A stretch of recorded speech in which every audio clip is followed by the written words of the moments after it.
बिस्मिल्लाहिर्रहमानिर्रहीम। अस्सलाम वालेकुम व रहमतुल्लाहि व बरकातुहू। आप सबका ताज़ा गल्फ न्यूज़ में स्वागत है, इस्तकबाल है, वेलकम है। आप लोगों से स्पेशल गुजारिश की जाती है, हमारे चैनल को लाइक करें, सब्सक्राइब करें और दूसरों से शेयर करें। आज 7 ज़िल-क़ाइदा 1443 हिजरी है, 6 जून 2022 बरोज़ पीर मंडे। दोस्तों, मैं आपसे कुछ कहना चाहता हूँ। आप सब लोगों से खुसूसी गुजारिश है, मेरी ये बात को मुकम्मल सुनिए, बीच में से स्किप मत कीजिए। मैं ये नहीं कहता कि मेरी वीडियो ज़बरदस्त होने वाली है, मैं डिटेल बताना चाहता हूँ कि हिंदुस्तान के अंदर मुसलमान क्या ज़ोर ज़बरदस्ती करे, क्या जुल्म करे, क्या ज़बरदस्ती किसी को मुसलमान बनाए, या फिर ख़ुद लोग वहाँ के जो थे वो ख़ुद से मुसलमान बने। क्योंकि ऐसा माना जाता है कि मुसलमान कभी भी किसी को भी ज़ोर ज़बरदस्ती से मुसलमान नहीं बनाता, क्योंकि मुसलमानों का यह कहना है कि इस्लाम किसी के ऊपर ज़ोर ज़बरदस्ती से नहीं थोपा जाता। ये दिल का मामला है, दिल में खुदा बसता है, इसलिए दिल से कबूल करने के लिए कहा जाता है। अगर कोई आदमी कबूल करना चाहता है तो उसे टाइम दिया जाता है कि भाई तुम अच्छी तरीके से देखो, समझो, परखो, इत्मीनान करो, फिर तुम जो है अगर होना चाहते हो तो हो। क्योंकि दिल से होना है, दिल से, पैसे से, दिमाग से, ज़ोर ज़बरदस्ती से, जुल्म से, डरा के, खौफ से, इसका उसका तसल्लुत, ऐसा कुछ भी इस्लाम में नहीं है।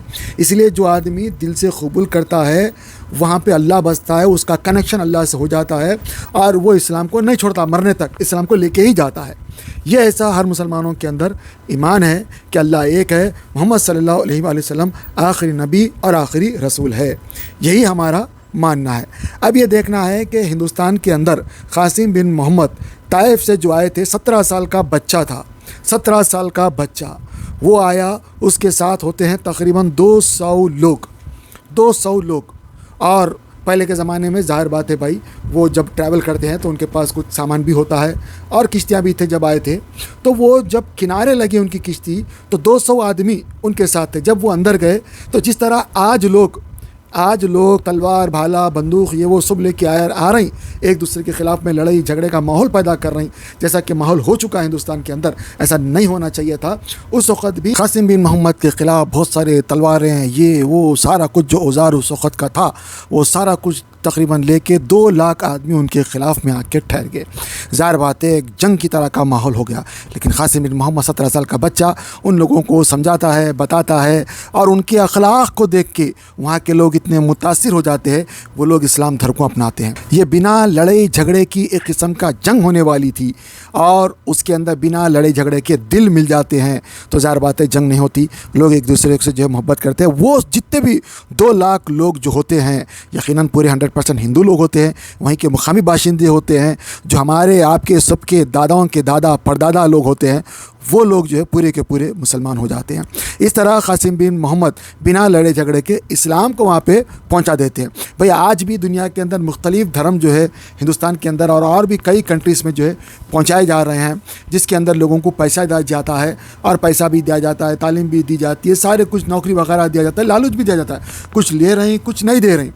लेकिन इस्लाम धर्म में ऐसा नहीं है, क्योंकि इस्लाम के अंदर मामला सिर्फ दिल का होता है।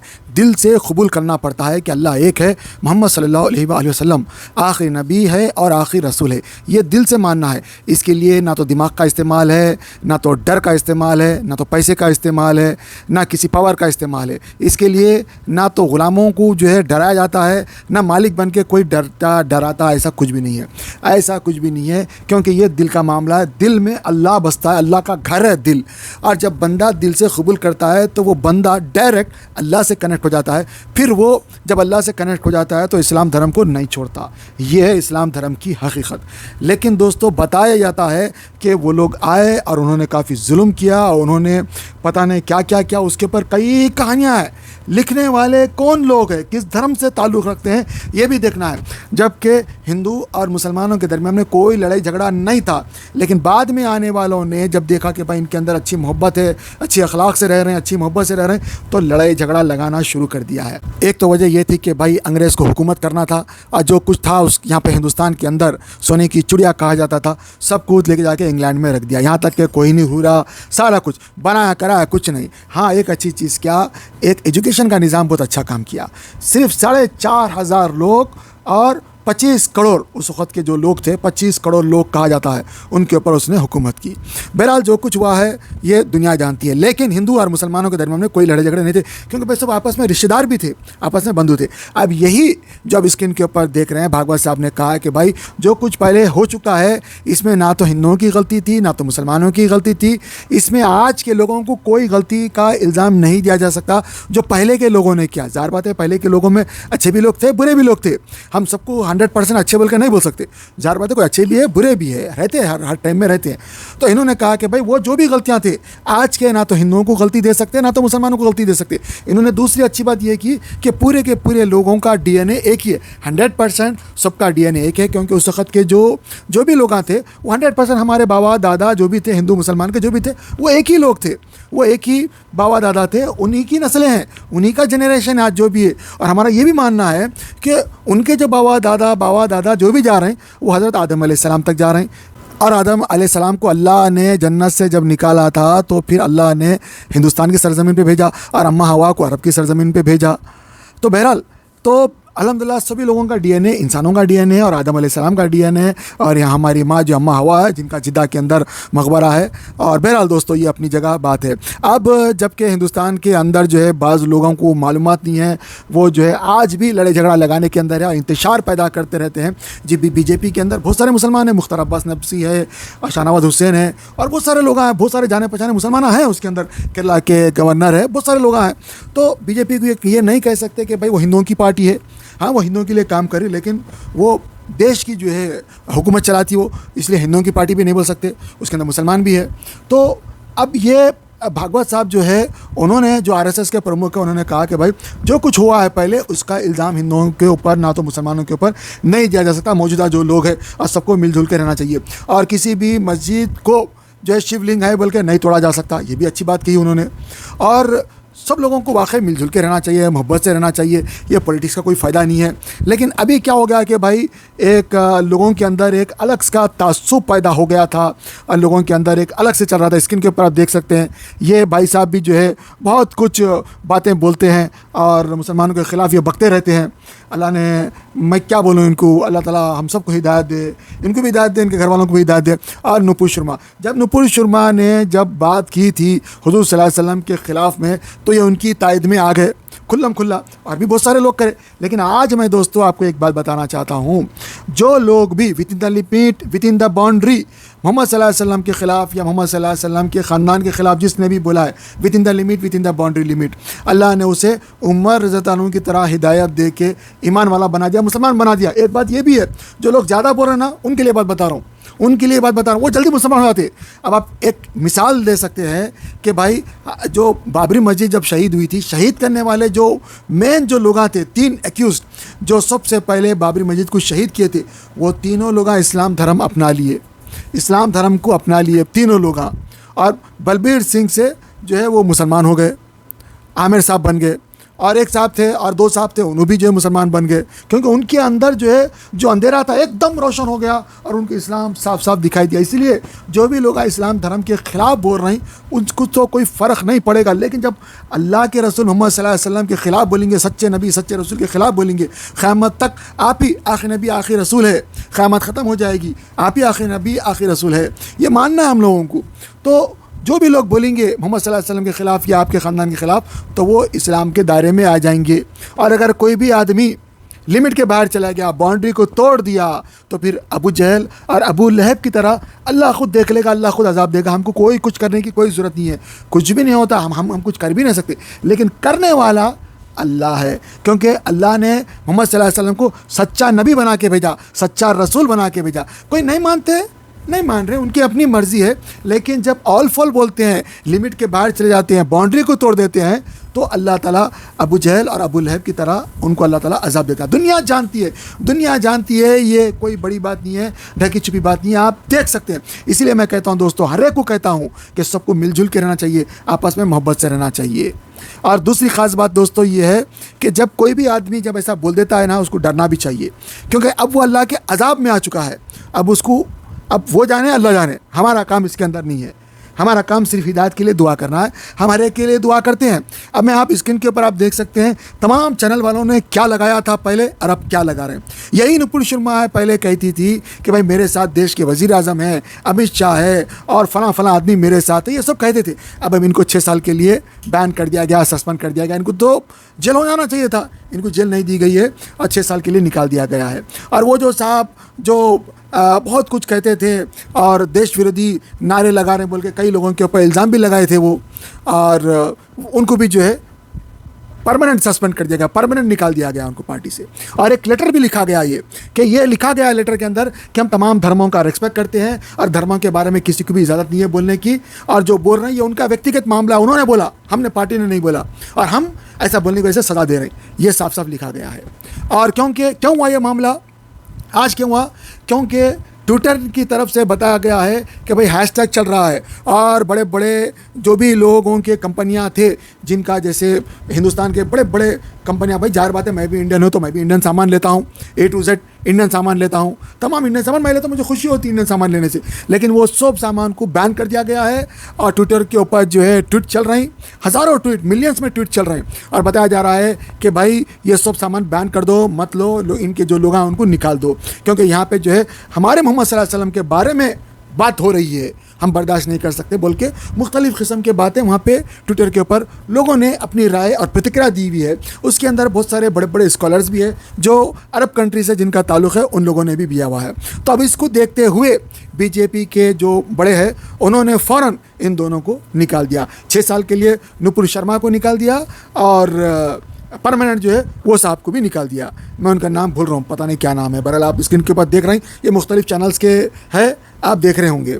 बोलने का मकसद जैसे अब कोई भी चैनल वाला अब पहले की तरह गड़बड़ नहीं करा, सब शांत हो गए, सब जो है अपनी अपनी जगह पे हो गए। अब कोई भी खिलाफ में नहीं चला। अब आम यूट्यूबर जो कि इनकी जो मोहब्बत में वो अपना ट्रेंड चला रहा है, वो अपनी बात कर रहा है। मैं सब लोगों से यही कहूँगा कि भाई आप यही चलो, जैसे भागवत साहब ने बोला कि भाई हम सबका DNA एक है, सबको मिल बैठ के रहना है, सबको मिल के चलना है, देश की उन्नति करना है और मोहब्बत से रहना है। बिल्कुल सही बोले, हम सब लोगों को ये पॉलिटिक्स में नहीं जाना है, मोहब्बत से रहना है, लड़ाई झगड़े में नहीं जाना है। अल्लाह ताला हमको, हमारा अल्लाह बोलता है, जो सबका अल्लाह, भगवान, गॉड, खुदा एक ही है, वो हमको बोलता है कि तुम हिंदुओं के खुदाओं को बुरा मत बोलो और किसी के भी खुदाओं को बुरा मत बोलो। तुम साफ साफ हमको बता दिया है, साफ साफ, क्योंकि तुम अगर उनके खुदा को बुरा बोलेंगे वो भी तुम्हारे खुदा को बुरा बोलेंगे, क्योंकि उनका खुदा, हमारा खुदा, सबका खुदा वो ऊपर वाला ही है, उसको चाहे किसी भी नाम से पुकारो।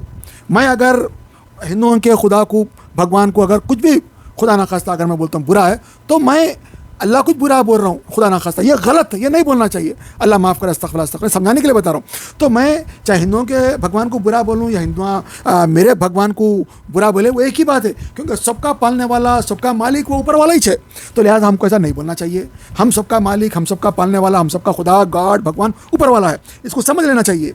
और ये जब हम समझ लेंगे तो हमारे अंदर से ये नफ़रतें ख़त्म हो जाएंगी और हमको मिल बैठ के रहना है, एक रह के चलना है, क्योंकि हम सबका DNA एक है, हम सबके पूर्वज एक है, हम सबके परदादा के परदादा जब एक है, तो हमको मिल के रहना है और हमको मोहब्बत से रहना है और मोहब्बत से ही चलना है। यही हमारा धर्म भी सिखाता है, पीसफुल धर्म सिखाता है। दोस्तों आप मेरे को बताओ कि भाई किसी ने भी, किसी मुसलमान ने भी आपने देखा है कि भाई उसने जुल्म किया हुआ है? नहीं किया दोस्तों, तो सब लिखे हुए बात के लोगों ने लिखा है। हम मिल बैठ के रहे, मोहब्बत से रहे।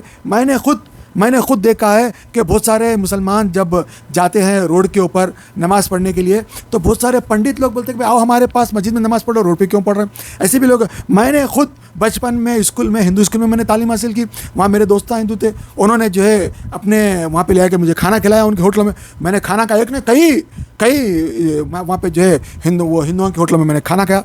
आज भी मैं जाता हूँ तो खाना खाता हूँ। तो हमको मिल के रहना चाहिए। हम जब बच्चे थे तब भी मोहब्बत से, आज हम बड़े हो गए, बूढ़े हो गए, तब भी हम जो है मोहब्बत से, और हमारा एक पैर दुनिया में एक पैर खबर में, तब भी हम मोहब्बत से रहना चाहिए।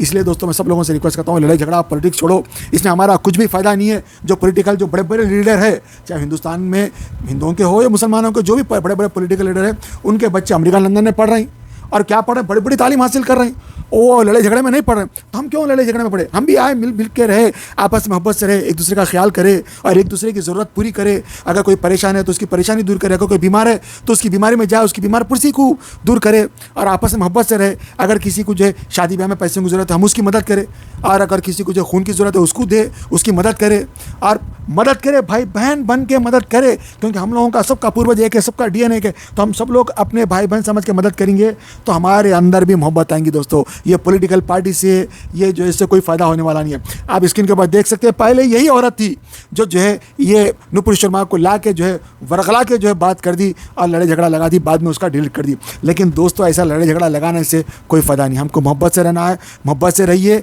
और आपस में एक दूसरे के लिए दुआ दीजिए। आपका क्या कहना है ज़रूर कमेंट कीजिए और बताइए। दोस्तों, अस्सलामु अलैकुम वरहमतुल्लाहि वबरकातुहू। कुरान पाक को तजवीद से पढ़ने की अहमियत। कुरान पाक को तजवीद से पढ़ने की अहमियत यह है कि कुरान करीम अल्लाह अज़्ज़ा वजल का कलाम है। उसके हुकूक़ में एक अहम तरीन और अव्वलीन हक़ यह है कि सेहत अल्फाजी ज़रूरी क़वाइद तजवीद की रियायत करते हुए उसकी तिलावत की जाए। कुरान में अल्लाह अज़्ज़ा वजल का इरशाद है, वरत्तलनाहु तरतीला, हमने उसे तरतील के साथ नाजिल किया है। इससे वाज़ेह है और तरतील ही के साथ पढ़ने का हुक्म भी फरमाया है। चुनांचे दूसरी जगह इरशाद है, वरत्तिलिल कुरआन तरतीला, और कुरान की तिलावत इत्मीनान से साफ साफ किया करो। तरतील की तफसीर हज़रत अली कर्रमल्लाहु वजहू के इरशाद के मुताबिक हुरूफ को तजवीद के साथ पढ़ना और वक्फ़ों की मारिफत है, तो तरतील से कुरान करीम पढ़ा जाएगा, तभी उसकी तिलावत का हक़ अदा होगा। और ऐसे ही तिलावत पर हसनात और इनामात खुदावंदी का वादा है। लेकिन अगर तिलावत तजवीद की रियायत के साथ नहीं बल्कि उसके खिलाफ है तो उससे तिलावत का हक़ अदा नहीं हो सकता। हदीस पाक के अंदर यूँ आता है, ज़य्यिनुल कुरआन बिअस्वातिकुम, तर्जमा अपनी आवाज़ से कुरान को मुज़य्यन करो। वहस्सिनुल कुरआन बिअस्वातिकुम फ़इन्नस सौतल हसन यज़ीदुल कुरआन हुस्नन, अच्छी आवाज़ से कुरान को पढ़ो क्योंकि अच्छी आवाज़ कुरान करीम के हुस्न को बढ़ा देती है। अऊज़ु बिल्लाहि मिनश शैतानिर रजीम, बिस्मिल्लाहिर रहमानिर रहीम, इन्ना नहनु नज़्ज़लना ज़िक्र व इन्ना लहु लहाफ़िज़ून,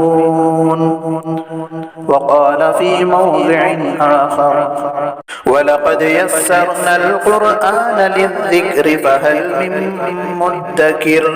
इक़रअुल क़ुरआन बिलुहूनिल अरबि व अस्वातिहा, कुरान करीम को अरबी लहजे में पढ़ो। मुहक्किकीन उलमा ने तसरीह फरमाई है कि बगैर तजवीद कुरान पढ़ने वाला मुस्तहिक़ सवाब नहीं। कुरान शरीफ को सीखे पढ़ना हर मुसलमान के ऊपर फ़र्ज़ है। इसको सीखना खबर में जाने तक अगर टाइम मिले तो ज़रूर सीखना चाहिए, क्योंकि अल्लाह का कलाम है, अल्लाह ताला बंदों से फरमा रहा है। लिहाजा क्या अल्लाह ताला फरमा रहा, ऐसा क्या है कुरान शरीफ में, हमको सोच समझ के देख के पढ़ना और पढ़ने के साथ साथ हमको उसके ऊपर प्रैक्टिस करना है, तब हम सही जाके मुसलमान बन सके। वरना हम खाली पीली के जो है खाली नाम के मुसलमान रहेंगे और कुरान शरीफ में क्या लिखा हुआ है, अल्लाह हमसे क्या फरमा रहा, कभी हमको पता नहीं चलेगा। आप जब पढ़ेंगे समझेंगे तो आपको एक मज़ा आएगा। और एक अजीब बात यह है कि जो आदमी जितनी मोहब्बत से पढ़ता है उसको अल्लाह ताला उतने खजाने खोल के दिखा देता है, उतना विजन उसको नसीब होता है। बहुत सारे लोग गरीब रहते हैं लेकिन जब कुरान शरीफ पढ़ते हैं तो अल्लाह ताला उन्हें अमीर कर देता है। बहुत सारे लोग परेशान होते हैं, कुरान शरीफ जब पढ़ते हैं तो अल्लाह उनकी परेशानियां दूर कर देता है। बहुत सारे लोगों का अजाब कुरान शरीफ पढ़ने की वजह से खत्म होता है। आप लोगों से गुजारिश की जाती है, यहाँ पे जो दिखाए गए नंबर्स के ऊपर इनको कॉन्टैक्ट करें, चाहे आप इंडिया में हो या पाकिस्तान में हो या सऊदी में हो या UK में हो या USA में हो या गल्फ में कहीं भी हो, किसी दुनिया के किसी भी खिते में हो।